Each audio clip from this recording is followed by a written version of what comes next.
On est ce qu'on appelle un kiné volant, c'est-à-dire un kiné polyvalent qui travaille un peu dans tous les services de l'hôpital. Chose que je trouve assez intéressante parce que ça nous permet déjà de trouver des repères et aussi de connaître un peu tous les services pour après pouvoir choisir un service qui nous plaît vraiment ou développer notre projet. Justement, maintenant je vais pouvoir développer mon projet d'éducation thérapeutique au sein des programmes PAL, donc c'est des lombalgies chroniques. Et c'est très intéressant parce que j'ai pu en même temps bénéficier d'une formation éducation thérapeutique grâce à l'hôpital, en même temps que mes collègues qui vont former partie aussi de ces projets d'éducation thérapeutique aux lombalgies chroniques. Pour moi, le CHU de Nîmes, c'est très intéressant parce que ça te permet de voir beaucoup de services, beaucoup de pathologies, travailler coude à coude avec plein de corps de métier, en même temps qu'évoluer en tant que kiné grâce à la formation et au travail quotidien. Et je suis venu pour 2 ans, finalement ça fait 6 ans et je ne pense pas que je vais partir, vu qu'à chaque fois, à part le travail kiné, comme je vous ai dit, on peut intégrer un projet pour les agents, on peut devenir formateur à plusieurs niveaux et ça permet qu'il y a toujours un dynamisme derrière une carrière professionnelle qui pour moi est très intéressant et que ça tire beaucoup. Au CHU de Nîmes, nous disposons de 2 plateaux techniques. Un plateau technique à l'hôpital de rééducation du Grau-du-Roi et un plateau technique au site de Carrément. Ils sont équipés de matériel de pointe tels que l'appareil de renforcement musculaire isocinétique, la plateforme d'équilibre iMove, la plateforme de travail de la proprioception et une couloir informatisée d'analyse de la marche. De plus, ils sont équipés de la balnéothérapie et d'un simulateur de conduite. Je suis venu travailler au CHU de Nîmes, conseillé par une collègue qui travaillait déjà ici. Une fois arrivé au site du Grau-du-Roi, je suis tombé sous le charme grâce à la proximité de la mer, au fait de travailler en équipe et surtout d'être au quotidien avec une patientèle qui est très variée.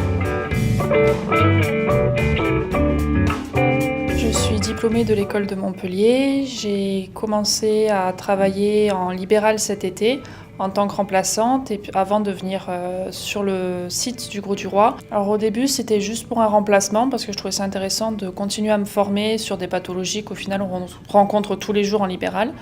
Et derrière en fait je me suis prise dans cette dynamique. L'équipe était sympa, on voit des pathologies qu'on va voir tous les jours au cabinet, mais aussi des pathologies qu'on rencontre très rarement et je trouve ça très intéressant parce que tous les jours c'est une nouvelle journée, de nouvelles pathologies, des nouvelles choses avec nos patients et c'est vrai que continuer à l'hôpital ça m'intéressait plus que partir sur le libéral. L'équipe du Grau-du-Roi au niveau des kinés est très jeune, très dynamique.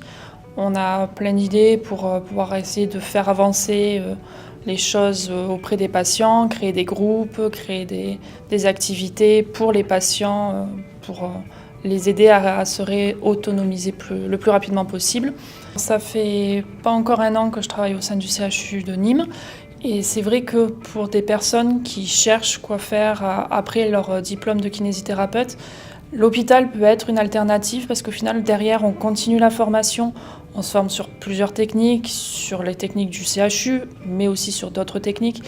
Et ça nous permet d'avoir quand même un filet avant de se lâcher tout seul en libéral et de se dire « mince, je ne sais pas trop quoi faire, je ne peux pas appeler le médecin généraliste, il n'a pas de médecin rééducateur.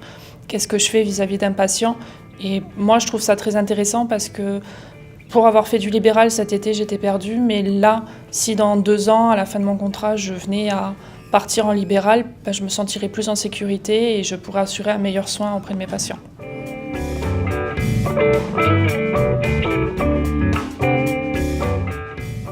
Nous défendons des projets académiques dans lesquels on essaie le plus souvent, et là c'est vrai que moi au titre de la rééducation de l'appareil locomoteur, et notamment de la colonne, des pathologies de la colonne vertébrale comme la lombalgie, on essaie de faire pas mal de recherches sur les protocoles les plus efficaces. Et donc c'est vrai que généralement on inclut nos kinésithérapeutes dans l'élaboration de ces projets, dans la réalisation du projet de recherche et ensuite dans l'interprétation des résultats, éventuellement dans la publication. On a mené, par exemple, au titre de la recherche, un très bel essai sur la rééducation de l'épaule avec du gaz. Et là, c'est vrai que l'équipe de kinésithérapeutes a été partie prenante dès l'élaboration, a participé à tout le protocole et ensuite à l'interprétation des résultats et maintenant à la publication. Ensuite, il y a tout un versant où certains kinésithérapeutes arrivent avec des idées. J'ai une idée de méthode, j'ai une idée de technique, je veux tester telle idée. Eh bien, on essaie de monter avec eux des projets. Ensuite, il y a une troisième versant, c'est l'industriel qui nous propose une certaine gamme d'outils de rééducation ou d'outils technologiques. Et là, c'est vrai, on a des kinésithérapeutes qui travaillent dans la recherche autour des industriels et on participe soit à la critique de ces projets, soit à l'accompagnement de l'industriel dans la réalisation de ces outils, ou alors encore à la validation des prototypes qui vont être mis sur le marché.